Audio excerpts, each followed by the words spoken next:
Bueno, Adrián, la primera cosa que a mí me gustaría expresar es el hondo pesar por todas las personas que ya han desaparecido a manos de esta pandemia. Creo que eso es lo más doloroso, lo más importante, la pérdida de vida. Luego, condolerme también con respecto al sufrimiento que todas las pérdidas está comportando para las personas, los familiares que se quedan aquí. Luego también hay otro sufrimiento que me parece importante mencionar, que es el de las personas que han visto cómo sus medios de vida están rotos muchas veces, muy disminuidos, venido a menos, podemos decir. Me parece que esto es importante señalar, los costes humanos, personales, de la pandemia, además de los costes colectivos. En este sentido, yo continuaría hablando del miedo como uno de los asuntos que son decisivamente importantes en una situación de alarma por pandemia como estamos viviendo. Sabemos que gracias a Stephen Porges y su inapreciable obra sobre teoría polivagal, sabemos que el miedo implica peligro, implica una amenaza, pero además en este caso hablamos de un peligro de muerte. En este punto entiendo que toda la población en general, a nivel global, estamos viviendo una situación absolutamente inusual que ha irrumpido en nuestro siglo XXI, en el inicio de esta nueva década. Entiendo que el miedo está jugando una baza muy importante en todo este asunto y muchas veces uno se pregunta si toda la información, todos los noticiarios, con su insistencia continua, diaria, que además se reparte a lo largo del día, la pregunta que me hago es si todo este mar de información no nos está manteniendo, además del estado de alerta, en un estado en el que el miedo está de forma omnipresente en nuestra vida cotidiana. Y además me parece que esa omnipresencia del miedo está llegando a cotas insospechadas. Sobre todo en lo que tiene que ver con el contacto humano. Bueno, pues efectivamente, siguiendo la teoría polivagal, sabemos que hay un imperativo en nuestra naturaleza biológica, es el imperativo biológico, un imperativo que nos llama a la conexión y al contacto con nuestros semejantes. Y de alguna manera esta pandemia viene a irrumpir en ese espacio de conexión y coloca en medio el miedo. Yo pienso que este miedo, que por un lado puede ser legítimo y natural, miedo porque vemos cómo se marchan, cómo perecen muchas personas a manos del virus. Pero en este sentido yo creo que tanto las autoridades políticas como las sanitarias debieran moderar, modular su tono, en el sentido de ayudar a la población a que no caiga presa del miedo y a veces del pánico. Porque en este punto estamos atentando, sin quererlo, inintencionadamente, estamos atentando contra este imperativo biológico que es tan importante para nuestra existencia. De modo que lo que está ocurriendo es que las personas, casi de manera refleja, se retiran cuando las personas nos acercamos, siguiendo el impulso natural a saludar. Se acordó los contactos con el codo, no nos abracemos, no nos besemos, con las personas con las que no convivimos, y ahí andaremos, porque ahí muchísimas situaciones en las que hay familias que no ven a miembros como abuelos, abuelas, en prevención de riesgo. Y creo que estamos en una situación en este sentido en el que, por evitar un riesgo, caemos en el peligro. Mi pregunta es, ¿qué va a pasar con nuestro mundo de relaciones sociales? ¿Qué va a pasar con el contacto humano a partir de esta pandemia? Cuando se dice, por ejemplo, las mascarillas han venido para quedarse. Cuando hablamos de una situación en la que no se le ve como un fin o un final, ¿no? Parece que también se oye decir, el virus ha venido para quedarse. Todo este tipo de cosas que se dicen, y yo creo que de manera irreflexiva, están creando una atmósfera y un clima social en el que la pérdida del contacto, el empobrecimiento del contacto, pero también un tono de aislamiento, se está ciñendo en torno a nosotros y está anidando.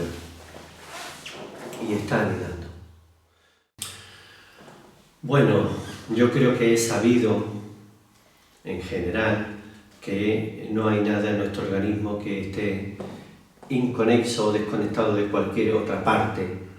Nuestro organismo es un conjunto de partes netamente integrada, es una unidad integrada, y sabemos que el sistema nervioso, sistema inmunológico, circulatorio, endocrino, digestivo, es decir, el organismo, gracias a esta red de sabiduría que es nuestro sistema nervioso, tanto el sistema nervioso autónomo como el sistema nervioso central, está interconectado. En mi opinión, siendo que no soy un investigador del sistema inmunológico, tampoco soy un investigador del sistema nervioso, aunque sí soy un estudioso del mismo,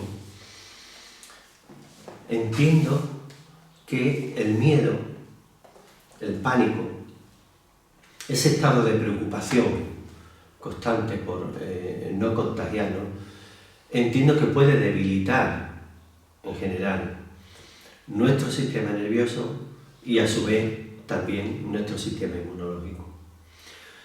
Precisamente el sistema inmunológico, que en mi opinión, como el sistema nervioso en buena parte sigue siendo dos grandes desconocidos, sabemos lo suficiente para entender que son dos sistemas sumamente sensibles.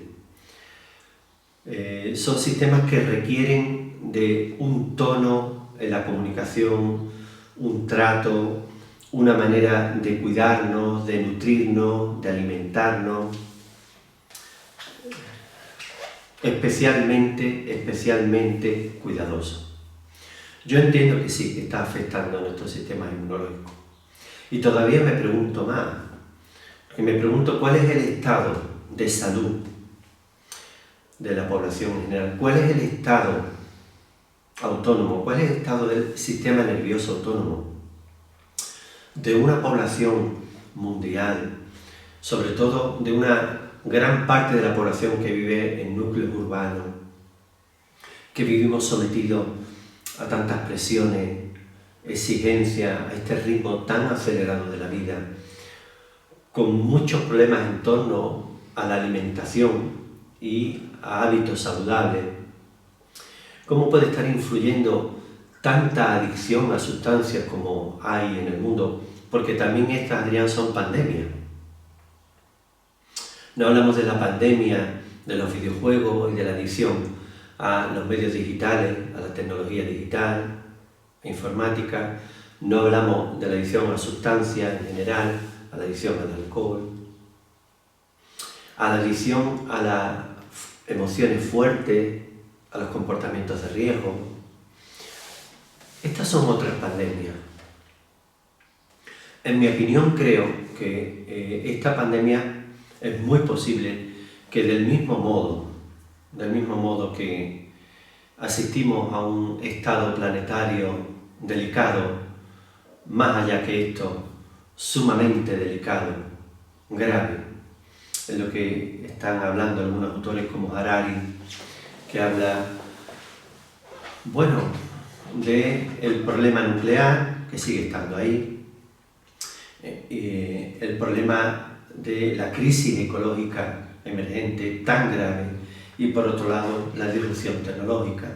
Son tres aspectos que este autor muy inspirador nos señala como tres motivos por los que sí que debiéramos estar preocupados y ocupándonos de ello.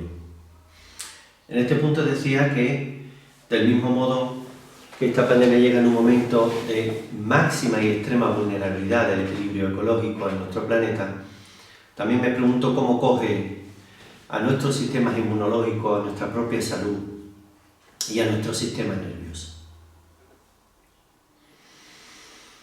Dado que ya hace algunas décadas, quizás desde los años 80 en adelante, que distintos observadores, investigadores y clínicos del mundo de la medicina, estoy acordándome ahora de Hiromi Shinja, acordándome de Bruce Lipton, de una serie de autores y autoras que nos señalan que nuestro modo de vida es un modo de vida costoso para nuestro fundamento biológico, llamados continuamente por estas mentes que tratan de inspirarnos y de ayudarnos a un mejor vivir, esa llamada continua a la moderación, a cambiar el ritmo de vida, a no vivir en el estrés, a cuidar nuestras relaciones, nuestras emociones.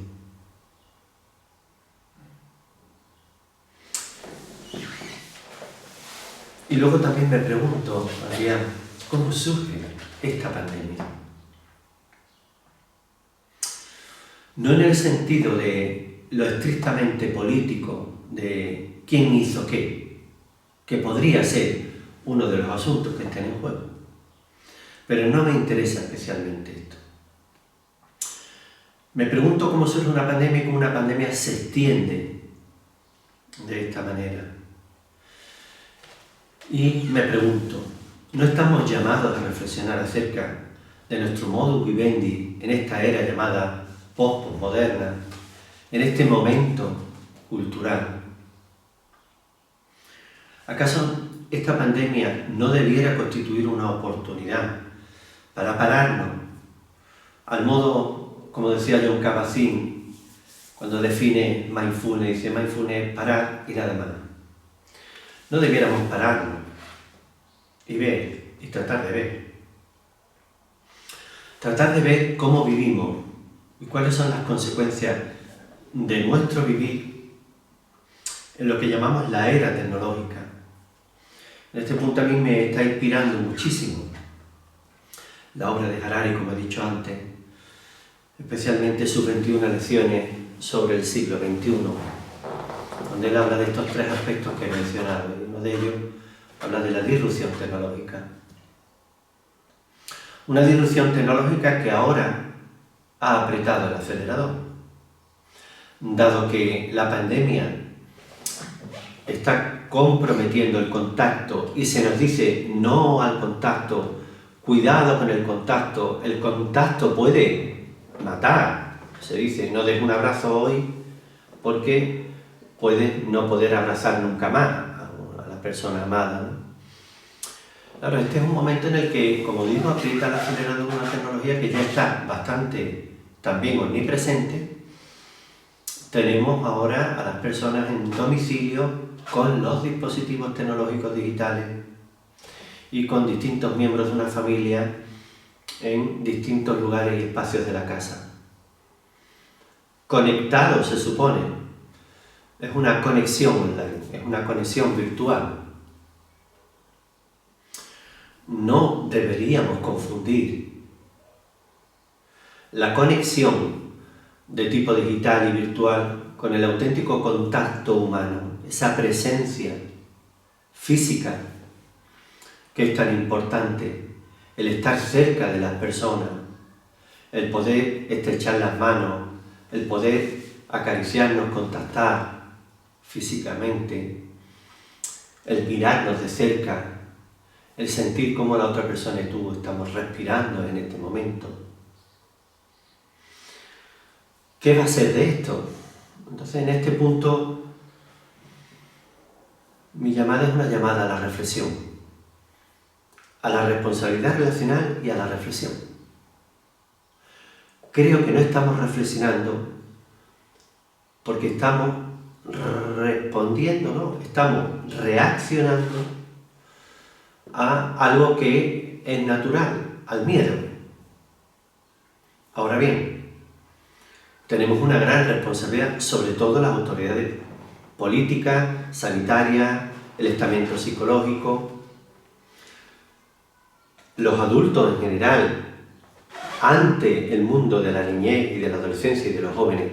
Estamos llamados a hacer algo en relación con este miedo y ser capaces de sobreponernos para reflexionar.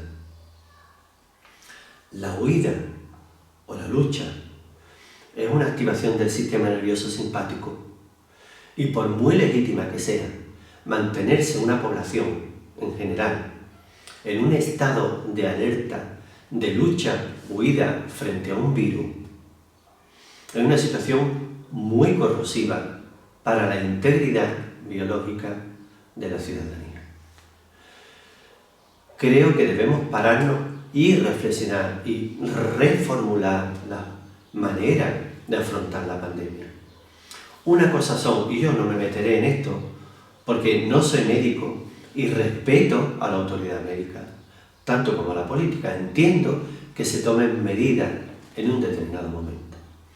Pero pienso que junto con medidas que son más drásticas, como ha sido el confinamiento, como es la llamada a no tocarse, no contactar, creo que es importante que sepamos y que tengamos en cuenta y barajemos que no podemos vivir bajo el signo de la privación de contacto,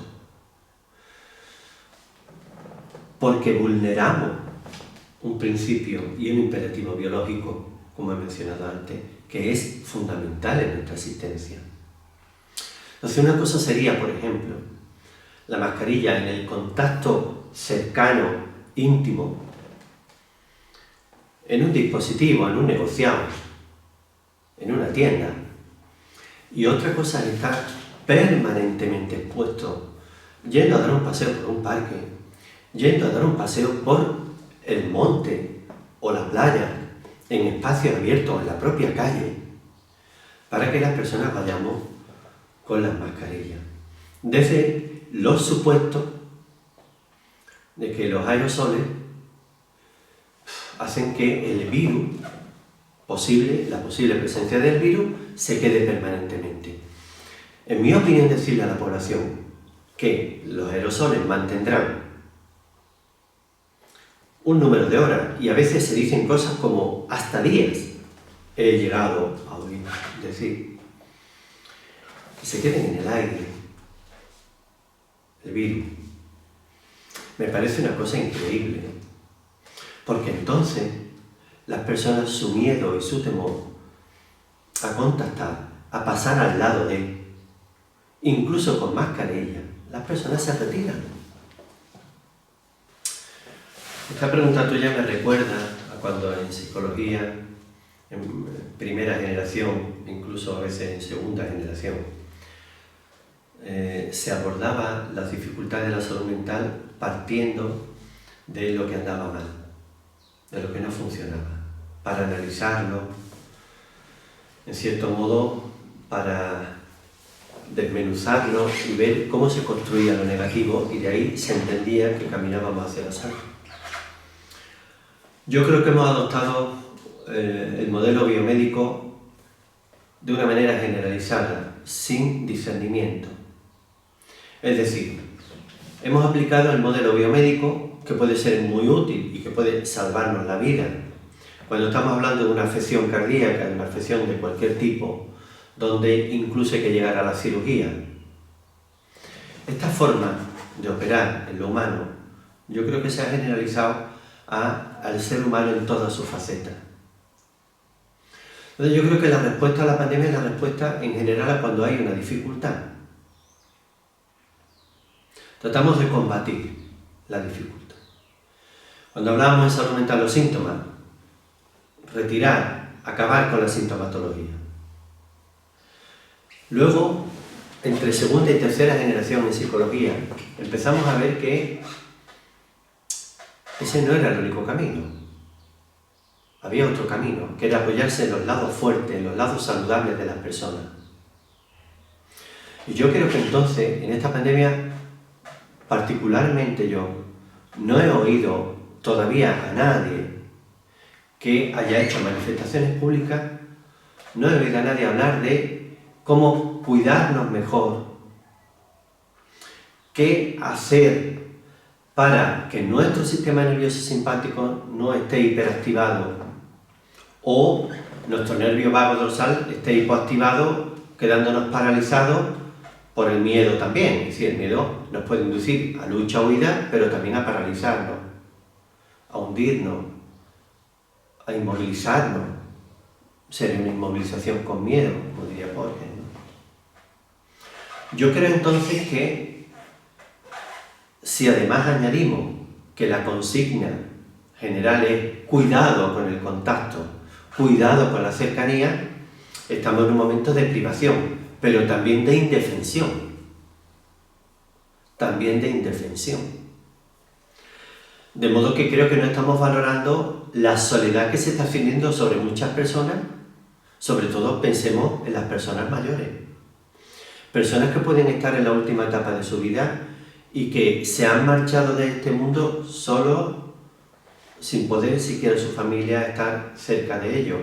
Pero también muchos padres y madres, abuelos y abuelas que están solos, aislados, que pueden llevar meses y todo un año prácticamente sin tener contacto directo y físico con sus seres queridos. Yo pienso entonces que hablar del sistema inmunológico y hablar del sistema nervioso autónomo es fundamental. Entonces, creo que debemos alentar a las personas a cuidarse en este sentido, a tratar de no estar centrados en las noticias sobre la pandemia, en conversaciones sobre la pandemia. Yo entiendo que las personas deben enraizarse en sus lados fuertes, deben intentar con prudencia, con cuidado, pero no perder el contacto con los seres queridos a manos del miedo al contagio.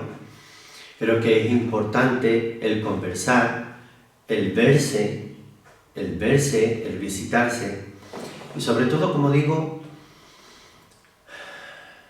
cuidar el sistema inmunológico. ¿Por qué no se habla de cuidar el sistema inmunológico? De fortalecer el sistema inmunológico de la población. ¿Por qué no se le dice a la población: tengan ustedes cuidado, disminuyan la ingesta de alcohol o de otras sustancias adictivas, cuiden su alimentación, no dejen de hacer ejercicio, intenten crear un ambiente amable, cuidado con el estrés psicológico? No decimos esto, todo es una lucha contra un virus. Yo me acuerdo de Humberto Maturana, uno de nuestros referentes en Escuela Reflexiona muy importante, cuando él decía que hablamos de combatir y de luchar contra lo que sea a nivel biológico, ¿no? En este caso los virus, cuando él decía que el virus es un organismo, ¿no? Esto sería como decir, vamos a luchar contra los volcanes. No se lucha contra los volcanes, ni contra las placas tectónicas. Yo creo que entonces, insisto en la idea de reflexionar acerca del origen de una pandemia y de cómo, de manera reflexiva, podríamos responder mejor a esta pandemia.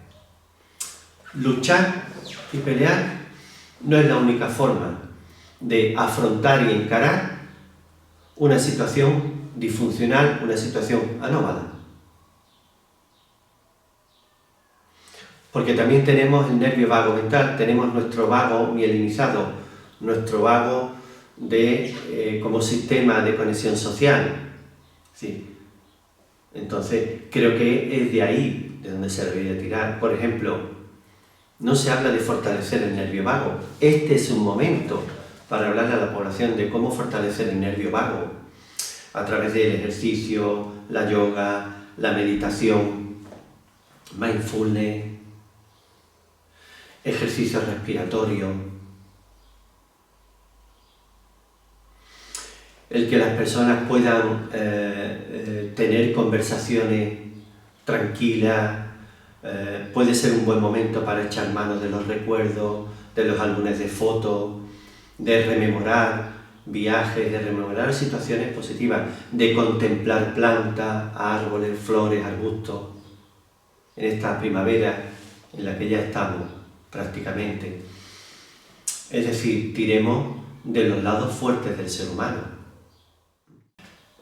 Creo que tampoco estamos dándonos cuenta, en términos generales, de lo que está significando que haya generaciones, como me decía una profesora de educación infantil no hace mucho, me decía, bueno, ¿y qué va a pasar con estos niños y niñas pequeños de educación infantil que han entrado en el colegio por primera vez con mascarilla y he visto a todo el mundo con mascarilla? Cuidado con este asunto. Cuidado con el asunto de ver el sistema de conexión social cuyo exponente máximo es nuestro rostro, tapado prácticamente hasta los ojos, casi. Esto es muy importante porque es un elemento relacional, es un asunto crucial, el podernos mirar a la cara y el poder ver la expresión y la expresividad del rostro de la otra persona cuando estoy en contacto con ella. También me comentaba otra profesional que a veces se sentía abrumada, una enfermera me decía que no sabía la interacción con el paciente, su respuesta, no sabía si se sentía bien, si lo que le había dicho le sentaba bien, no estaba bien, estaba disgustado, estaba preocupado, alarmado. Es decir, perdemos una fuente de información fundamental, ¿no? Por eso digo que cuidado con aquello de las mascarillas vinieron para quedarse. Luego el mundo de la niñez y de la adolescencia siempre es un testigo inapelable de todo cuanto hace el mundo adulto. En este punto vamos a pérdida, porque hasta ahora que yo sepa, solo estamos reaccionando, no respondiendo, que son dos conceptos que implican dos mundos radicalmente diferentes. Responder es una manera de dar respuesta a una situación desde la ecuanimidad y el discernimiento que nos permite la capacidad de reflexionar. No solo de pensar, digo de reflexionar. Y reaccionar es una medida defensiva. Reaccionar viene de la mano de la propia defensividad de nuestro organismo ante aquello que no nos gusta, nos desagrada, nos molesta, nos daña, nos causa miedo, nos hace sufrir. En este punto, entonces, yo entiendo que la población infanto-juvenil está viendo un mundo adulto que está muy contra la pared en este sentido con el tema de la pandemia. Es cierto que por aquí y por allá, no solo lo que veo, sino lo que me cuentan, por ejemplo, las educadoras, como los niños y las niñas espontáneamente en las escuelas de primaria, desde infantil a primaria, y también los adolescentes se acercan espontáneamente, tocan. Es inevitable que vayamos de manera natural al contacto, iba a decir de manera refleja. Es lo nuestro propio de un mamífero, pero sobre todo de un neomamífero, el contacto. Y luego viene la parte, que menos nos gusta, que es la actitud que vemos de desobediencia, sobre todo de adolescentes y jóvenes, que llamamos irresponsabilidad. Bien, de acuerdo que en un momento tan crítico hacer fiestas clandestinas no es precisamente lo que procede. Claro que eso es algo irresponsable. Pero no es todo lo que hay. Creo que ese comportamiento también significa que estamos reaccionando de una manera posiblemente radical y dejamos totalmente al margen cualquier otra posibilidad de encarar esta pandemia, como he venido diciendo hace un rato.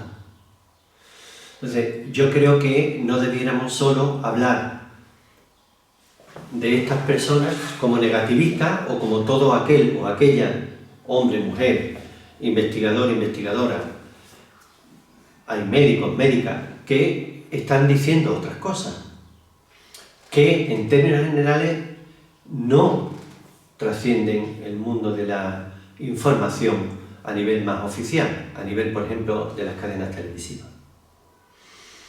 Me cuentan que hay mucho movimiento en la red en este sentido de personas que también pertenecen al estamento médico, pero que tienen otras opiniones en relación a la pandemia, que debieran ser oídas y tenidas en cuenta. En mi opinión, en nuestra cultura, que nosotros en la escuela Reflexiones denominamos cultura patriarcal, bueno, la denominamos como la denominan muchísimas personas. Nuestra cultura patriarcal es una cultura que se define por estar bajo el signo de una ideología dominante de carácter patriarcal, con una serie de valores que hemos hablado otras veces, ¿no? Valores y emociones que pone en juego, ¿no? Por ejemplo, el tema de la lucha y la competitividad, que son las dos joyas de la corona patriarcal, ¿no? En este caso, la lucha, por un lado, que está viniendo de la mano de actitudes combativas contra el virus, olvidándonos de otros aspectos que son fundamentales, como venimos diciendo. Por otro lado, la competitividad, ya tenemos no sé cuántas vacunas, ahora estamos todos en la lucha competitiva, también en relación con esto, en lugar de un acuerdo y un consenso global, y aunar fuerzas para ir todos en una misma dirección. Al final, nuestra cultura patriarcal manda obediencia respecto a la visión unilateral y unidireccional.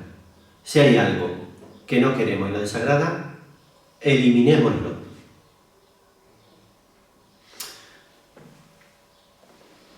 Combatámoslo. Y yo pienso que la pandemia,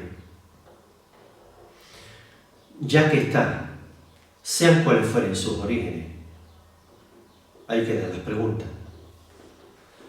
Podría ser, además de lo que es una crisis global sin precedentes, posiblemente parte de las guerras mundiales, podría ser una oportunidad. Una gran oportunidad. Ahora bien, si va a ser un momento oportunista, entonces no aprenderemos nada. Si la pandemia nos va a dejar como rémora, una larga estela de artefactos digitales,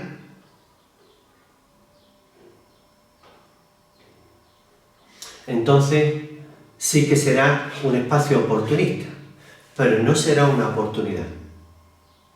Y oportunidad para reflexionar acerca de nuestro modo de vivir civilizado, que decimos, sus costes y consecuencias.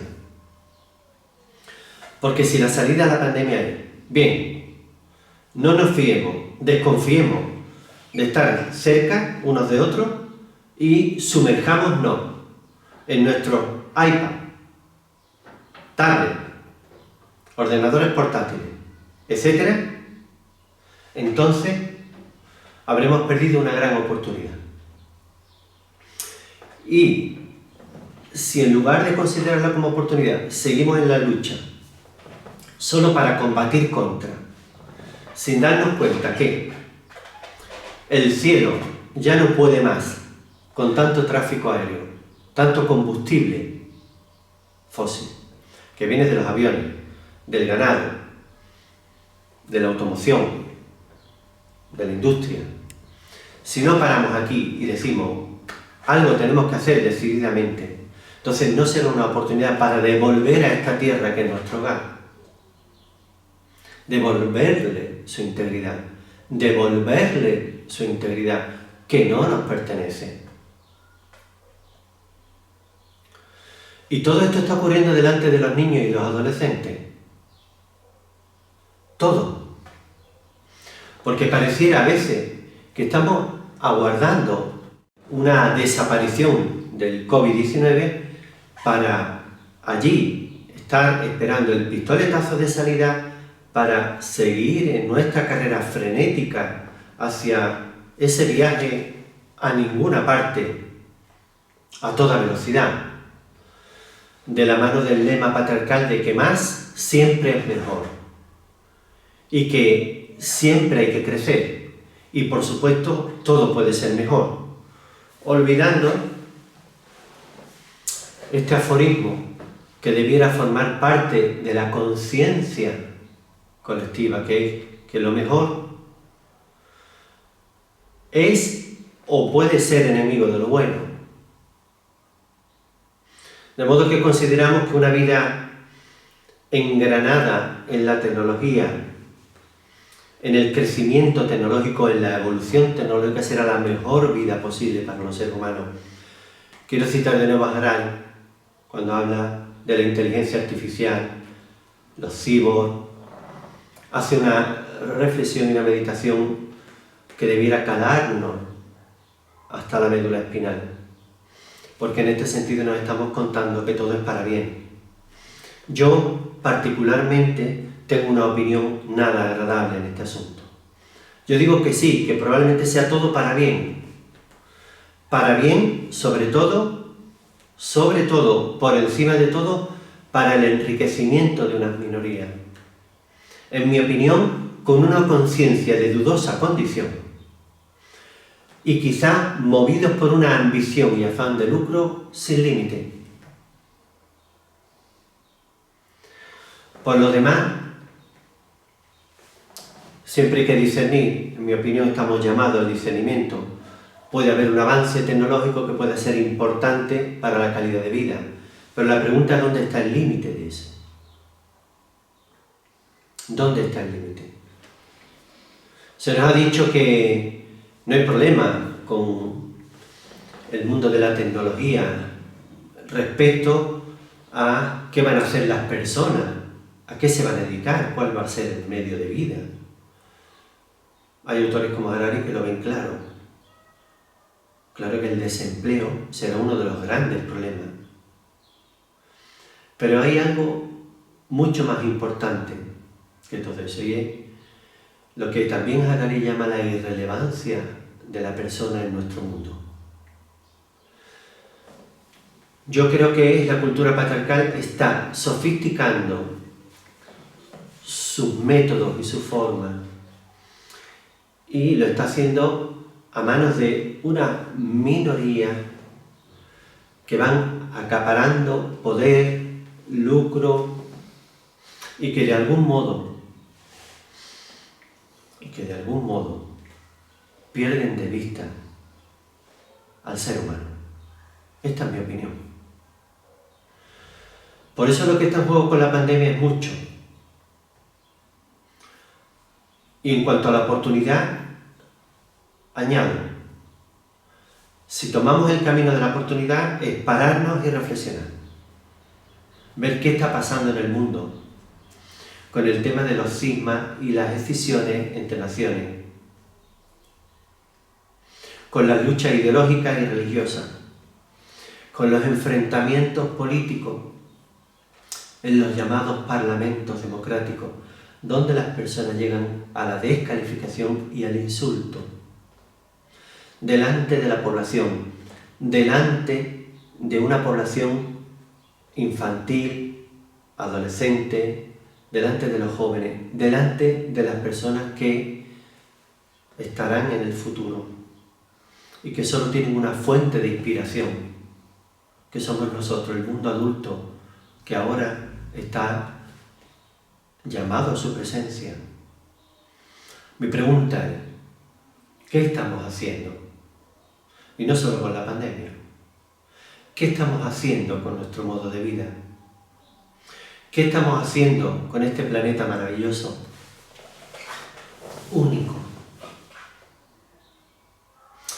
¿Qué estamos haciendo armándonos los distintos países? Porque vuelve otra vez la carrera armamentística a nivel nuclear. ¿Qué estamos haciendo con esto?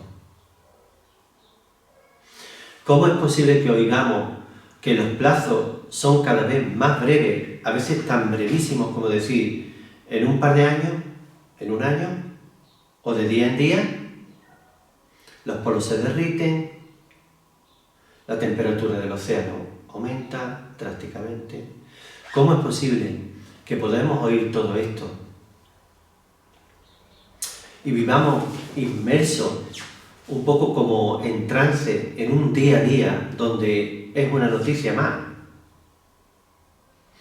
La pregunta que debiéramos hacernos cada persona es,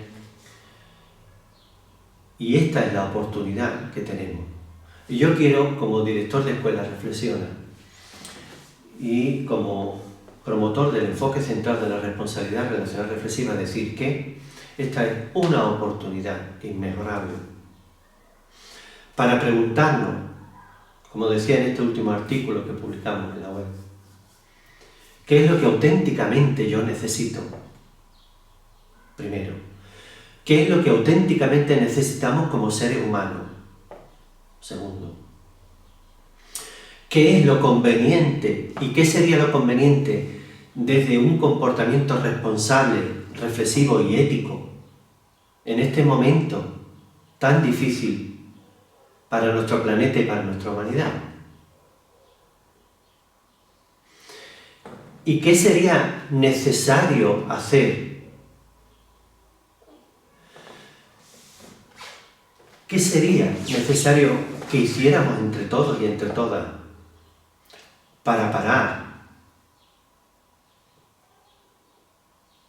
Para no seguir esta inercia, yo diría un tanto suicida.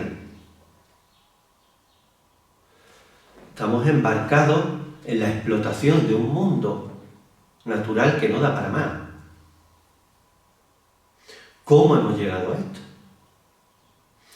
Creo que entonces es una oportunidad inmejorable para preguntarnos si la ideología dominante a nivel de civilización, como es la ideología patriarcal, es una ideología que promueve la vida o promueve la muerte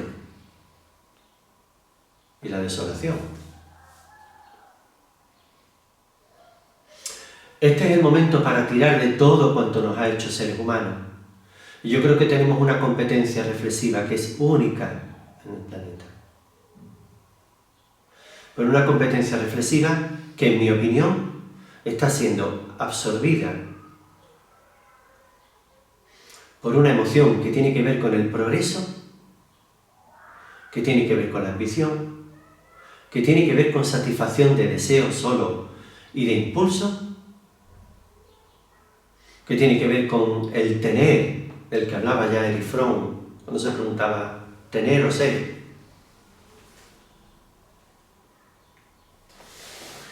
Como digo, esta es una oportunidad inmejorable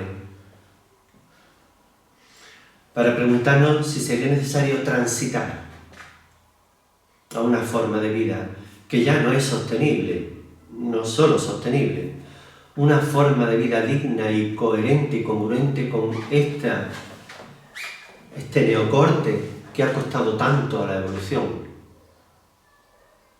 y que, como digo, se está quedando solo en una actividad instrumental que es el pensamiento intelectual, donde más es mejor, crecimiento sin proporción, etcétera, etcétera.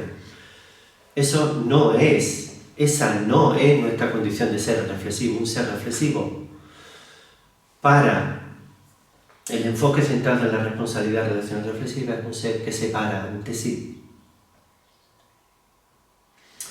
Y se para ante sí para preguntarse: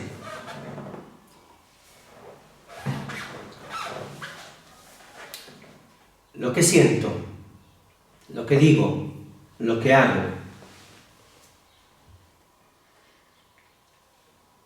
¿qué consecuencias tiene para mí, para los otros y para el mundo.